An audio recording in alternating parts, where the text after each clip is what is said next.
Ini adalah fenomena klasik di pasar finansial yang sering disebut sebagai mixed data anomaly atau anomali data campuran. Secara teori buku teks, NFP non-farm payrolls yang rendah seharusnya membuat mata uang melemah karena menandakan ekonomi melambat. Namun, pada data Jumat 9 Januari tahun 2026 tersebut, NFP hanya 50 Kelvin di bawah ekspektasi 66 Kelvin, tetapi USD justru menguat. Berikut adalah analisis lengkap mengapa hal ini terjadi.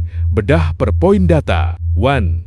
Tingkat pengangguran unemployment rate turun ke 4,4%. Ini adalah kunci utamanya. Meskipun jumlah orang baru yang bekerja NFP sedikit hanya 50 Kelvin, namun persentase total pengangguran justru turun drastis ke 4,4%, lebih baik dari prediksi 4,5% dan bulan lalu 4,6%. Artinya, pasar tenaga kerja AS masih sangat ketat tight labor market. Penurunan tingkat pengangguran ini memberikan sinyal kepada The Fed bahwa ekonomi tidak sedang dalam bahaya resesi. Jika pengangguran rendah, The Fed tidak punya alasan mendesak untuk memangkas suku bunga secara agresif.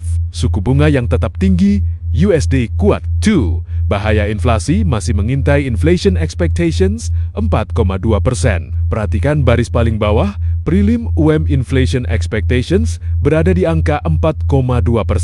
Analisis, angka ini sangat tinggi, jauh di atas target The Fed yang biasanya 2%. Ini menunjukkan bahwa masyarakat Amerika Serikat masih berekspektasi harga-harga barang akan naik tinggi di masa depan. Dampaknya, data ini menjadi bensin bagi USD.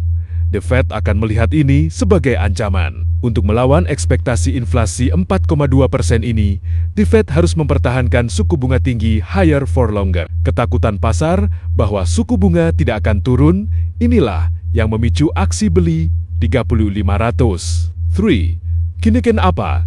Average hourly earnings stabil 0,3%. Pendapatan rata-rata per jam naik 0,3% sesuai prediksi. Artinya, daya beli masyarakat masih ada. Jika upah naik, orang tetap belanja, dan inflasi sulit turun. Ini mengonfirmasi poin nomor 2 di atas, inflasi masih lengket sticky inflation. 4. Sentimen konsumen membaik 54,0. Data prelim UM Consumer Sentiment naik ke 54,0 di atas ekspektasi 53,5. Artinya, meskipun NFP rendah, konsumen AS merasa lebih optimis terhadap kondisi ekonomi dibanding bulan sebelumnya. Optimisme ini menopang US dollar karena investor global melihat AS masih lebih tangguh dibandingkan negara lain seperti Cina yang datanya terlihat lemah di bagian atas kalender.